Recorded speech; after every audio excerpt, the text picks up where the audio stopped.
Hi,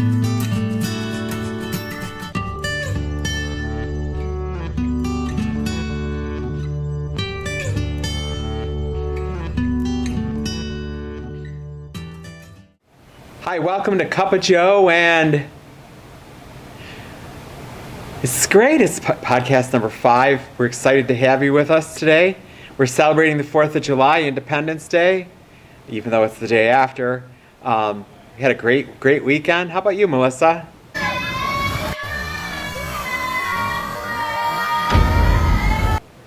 That's awesome. We got a great show for you today.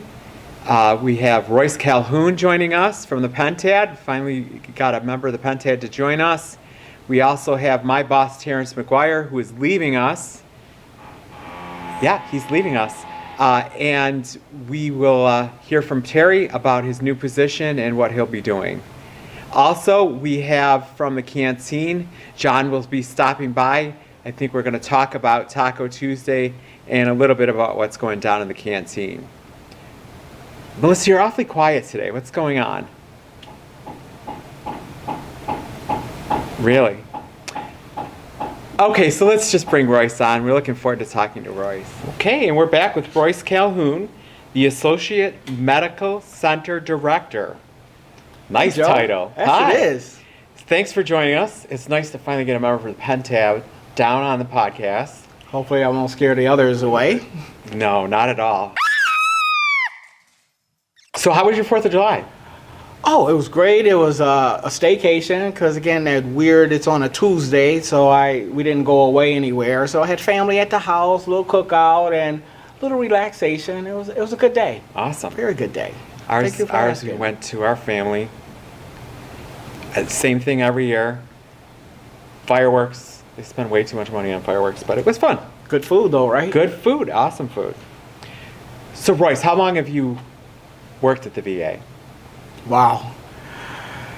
It's even hard for me to even say. I have been here 36 years now. 36 years. That's awesome.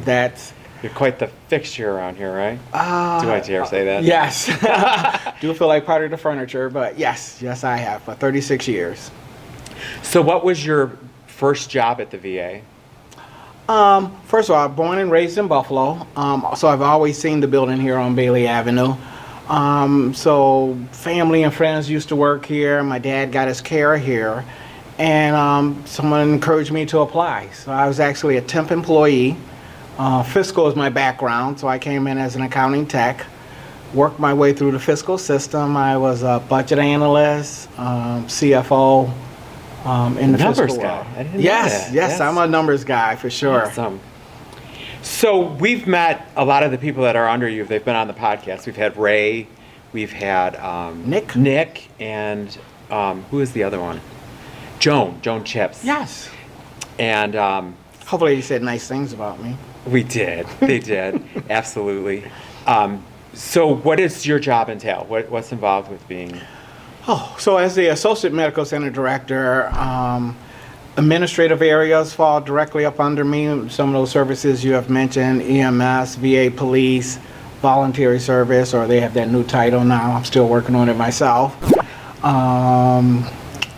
Logistics falls under me as well. As the Associate Medical Center Director, it is wide range. A lot of the administrative areas, I get things that may happen at night. I serve as acting in the director's role, and many times as things would typically navigate its way up to the director, I would probably be the first one that would get the call and triage it, as we use the medical terms, and be able to sort things out that way. I bet you have some stories with the police. Not just the police. You can't share, but True. Are there any career highlights for you? Plenty of career highlights.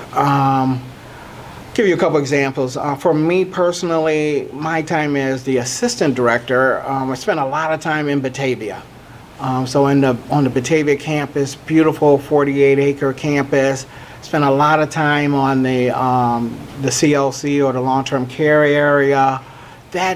Those are highlights that I treasure with me, because that actually allowed me to learn my management style, learn my leadership style, one of the highlights from Batavia campus, obviously the dinner dancing, the prom, but really just listening to the veterans on our units. When I was in Batavia, I would like to walk the campus and see the entire campus, but talking to this one veteran, he was telling me that I saw him looking out of the window, I was asking him questions, and he was predicting the weather. Wow, it looks like it's windy out today. I see the leaves moving. And I asked him, I said, well, when was the last time you've been outside? And he fortunately told me it had been a few months. Oh, wow. So it really struck me. So I talked with the nursing, partnered with the nursing staff, and the next time I was there, they allowed me to take him for a walk around campus. And his only view at that point was out of one set of windows or a couple set of windows. He did not realize how much the campus was. So I took him out and we walked around the campus. He was ambulatory, but I wanted to put him in a wheelchair just so that he wouldn't get tired. Right. And I think I spent about 2.5 hours outside with him. Canceled a couple meetings behind the side, but he really, really enjoyed being outside. And after that, I started to take another veteran out each and every time. And one of the highlights there was that Batavia campus. That's great. If I could give another example, Sure. Highlights for me has just truly been working with some tremendous people. Watching our team get together, for example, during the COVID and the COVID tent, just assisting them, supporting them and everything they did was really rewarding for me. But I'll tell you, probably the latest, most rewarding career pleasures of mine, it sounds weird, but that Christmas blizzard. You were stuck here, weren't you? I was here. Yeah. Yes, I came to work on Friday and went home on a Monday. But I wasn't alone. It was 100 other employees here. We made the best out of it. But what was really struck our heart was our support of the community. We know cars are stranded all on Bailey Avenue. When University of Buffalo police called and said they were checking cars and people were in there, they asked us would we take them in. We said of course we would. And just, again, it was Christmas weekend. Kids were there. Our team came together. Melissa, I know she's not here today, was a key person that we worked with. Virginia Kaufman and Caroline Terabasi and others. You even had a dog, didn't you? We actually had a dog. Yes, this lady was got stuck in her car, had a little pet dog with her. Of course, we took them in as well. Our nutrition and food staff were tremendous. We didn't have dog food here, but they Googled, how do you feed a dog, or what does the dog like? Chicken and rice. Chicken and rice is the answer, so they made meals with chicken and rice for the dog. Great. I tell you, after 3 days, that dog ate so well, we didn't think the dog wanted to leave, but it was time to go on Mondays. I bet he got a lot of attention, too. Yes, yes. So definitely some career highlights. Just watching the team really working some really tough times and pulling it all together. That's great. I know the dose I did after that. There were some great stories in the dose. Yes, yes. And, what's one thing you'd like VA employees to know about you? I'm really a nice person. I'm very passionate with in supporting the care we give our veterans. That passion drives me each and every day. It's why we're here. I take that very seriously. Our veterans, their care is our mission, and that's one thing that I would like them to know about me is my continued support and full support of all the things we do for our veterans. Awesome. What do you think are some misconceptions about leadership, senior leadership? That we're numbers driven. We talk about me as a numbers guy. We really are, unfortunately, we are a metric driven system. We do measure outcomes. Some of the misconception is that we don't care about people. It is all about people. We want that work-life balance. We want to be able to give our veterans the best we have each and every time. So we're a very strong, dedicated team, and you know, if there's any misconception, is that we're not. We really, really are. You're human. Human, absolutely. And are there any changes coming to the hospital, initiatives that everyone should know about? So more security enhancements is a top feature that will be coming our way very shortly. That's great, because we know you've been spotted downstairs in the morning. It's nice coming in the morning to greet you when you're down there. But what's the point of that? What do you? Well, thank you. I think, I want to dispel some of those rumors of why I'm out there in the morning. I've heard a lot of different reasons sure. and stories. For all of your podcast listeners, here's the truth behind it. I think it started right after that massacre on May 14th and that tragedy in the city of Buffalo. I asked the police to have a visible presence at all our entries, and I wanted to join them. And I came there and I wanted our employees to feel comfortable coming to work. I wanted a sense of community and well-being as they come to work. So that's kind of how it started. Folks think that I'm watching the clock as they come in or watching their shoe wear. That has nothing at all with that. We are in survey season, so part of our policy is to wear badges. But I'll tell you, the spinoff of all of this is it's actually been a very nice listening post. Folks have come to me over, Mark tells me about the holes in the parking lot and everything else. I hear from employees that says that people are double parking, ID badges come my way. Radiology even told me about not having enough envelopes in their department. So it's become more of a listening post, and I feel like a greeter. I'll have to tell you, we have some tremendous, outstanding people that work here. Bottom line for me, it was my opportunity to welcome them each and every day, to get to know them a little better. I'm learning more and more names, say good morning to them, and so that's probably the bottom line for me right now. It's just that opportunity to greet, say hello, welcome them to our work environment each and every day. Awesome. Well, Royce, thank you so much for joining us. Oh, but you're welcome. not quite off the hook quite yet. It's time for that infamous 4 questions. I haven't missed yet. So if you could just pick 4. Let's get right to it. Let's see. Dancing or singing? Okay, that's the toughest one already, right? Is it? I can do neither. Really? Well, I'll say dancing because all right. Anytime you could dance in the chair is dancing to me. So I'm a chair dancer. Oh, you're a chair dancer. So Yes. No signature move then. No signature move for sure. Okay, here's a real tough one. Propane or charcoal? What'd you use over 4th of July? Charcoal. Charcoal, yeah? When you're More cooking flavor, ribs right? and chicken or things like that, charcoal. Charcoal. All right. So here's a good one.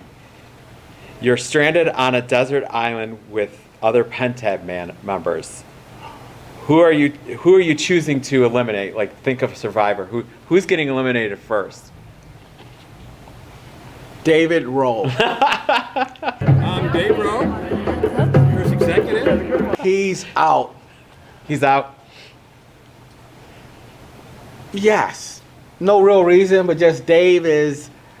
We love Dave. Dave is a funny person, but if I'm stranded, I want someone serious and resourceful, so. I think Dave would probably be, knowing Dave a little bit, would be the one like bring me a coconut. Exactly. With a straw in I'll it, be right? serving I'll be him. sitting on the beach. Yeah, I'll be serving Dave, so yes.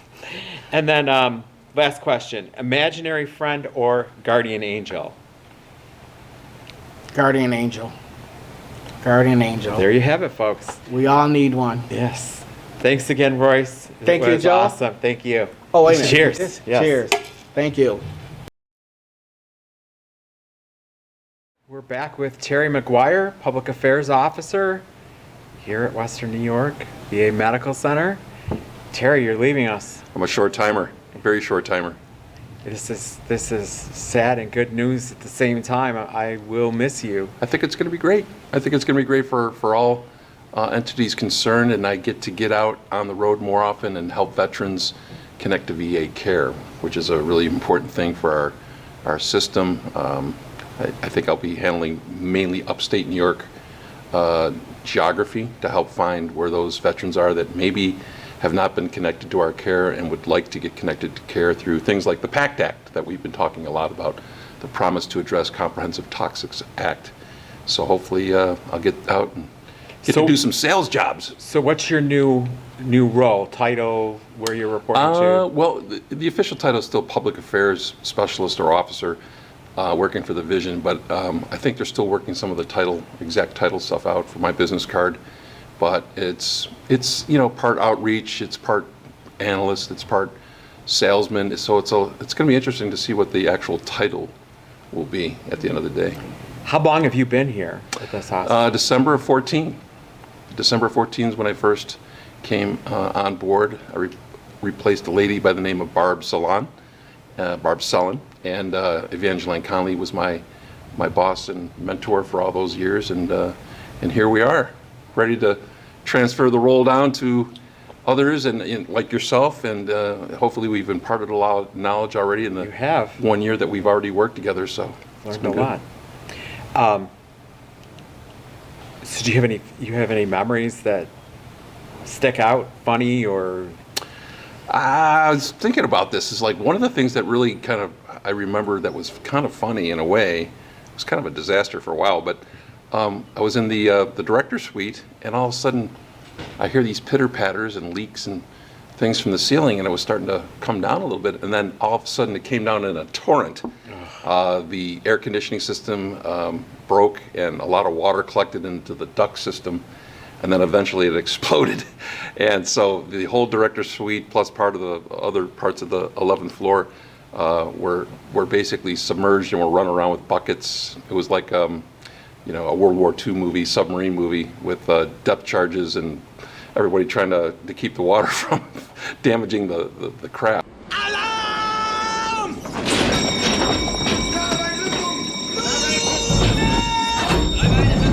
That was pretty interesting. That was a real challenging moment for us, but it brings a little chuckle to my face once I think about it once in a while.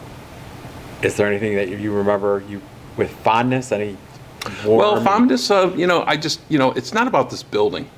It's a great building, and people that talk to me know I love this building's design. I know the engineers, and I know a lot of clinicians don't like it, and for OR space, obviously. But it is an architectural masterpiece in a lot of ways. It's a beautiful Art Deco building built back in 1950.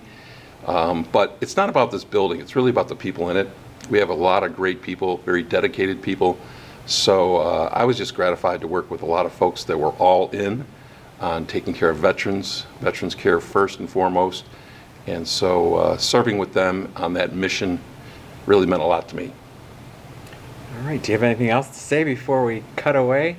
Well, I just want to say, as the progression of things keep moving on and we keep getting more advanced, it's great to see podcasts like this and you developing it along with Alicia to make it happen, and Ms. Walters. It's really great to have you guys come together as a trio and put these things together, and we'll continue to advance and get our message out any way we can. Yes. And originally, I didn't want to do the podcast. It wasn't my cup of tea. Yes. Or Cuppa Joe. But yeah. I'm enjoying it a lot immensely. Well, so. It's always that fine line in management leadership to get that extra 10% out of your folks that they didn't think they had, and just getting them out of their comfort zone a little bit. We all need to get to that little point where we're comfortable, but not so comfortable. We need to keep pushing and advancing, because it's a great technological world now, but we just have to harness it and make sure it works for positive and good things.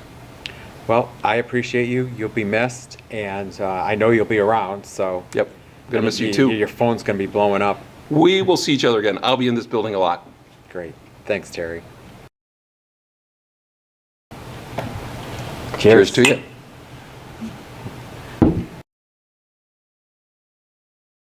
And we're back with John from the Canteen.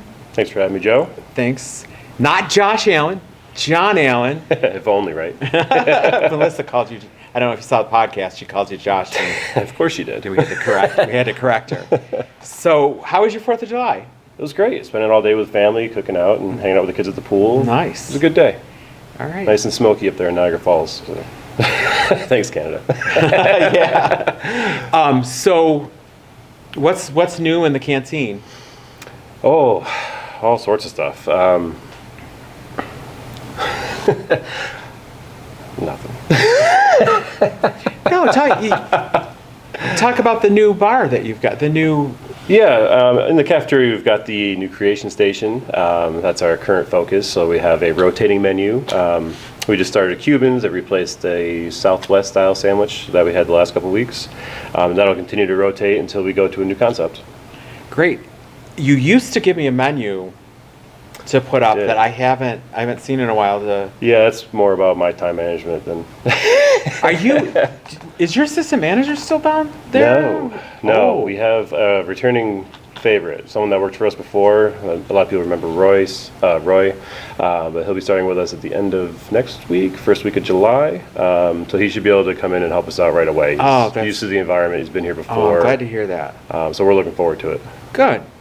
And do you want to talk about Taco Tuesday at all? I know you get bombarded by it, and I've been Yeah. making fun of it, but So yeah, we all love Taco Tuesday, but honestly, it was getting a little bland. We were doing it every single week. I realized it was a fan favorite, and we're looking at it for a grill special. But right now, we are more focused on the creation station, getting that running smoothly, getting the grill line a little more efficient.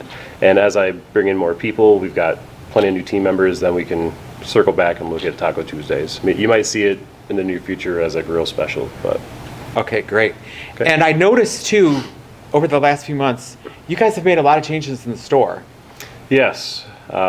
That's in large part thanks to Ms. Carmen Torres, our new assistant manager in the retail space. She's got a great marketing eye, and she's been trying to fine-tune a lot of the projects that I had started when I was a little short-handed. That's great. And then, can you tell me a little bit about those visiting vendors that you have come in that are stationed over? Yeah, that'd be huge. And I'm open to, if you know any vendors that you'd like to see come into the VA, send them my information, give them my email. We can just do a quick contract. They can come in and be vendors in the VA. Next week we have, what do we have? We have the Buffalo Scrubs coming back for Tuesday, and we have Skincare Essentials Wednesday, Thursday, and Friday next week. It'll be her first visit to us, and that should be pretty exciting. But in essence, this is a local vendor. Local vendor. And we'll bring 'em on And in. it's not the same process as like SAM.gov where they have to vendorize for. No, this is completely handled by myself easy and for you to do. BCS Contracting. Awesome, that's great. It's very much like doing food trucks. The same conversation, same contract. All right. Well, John, thanks for coming on. Thanks, Joe. I know you've taken a lot of abuse from us over It's the last okay, few I'll take it. podcasts, but Sometimes we deserve it. So. it was meant in good jest. So Yes. if you ever need us, you know we're here. All right. All right. Thanks so much. Appreciate Thank it. you. Have a good one.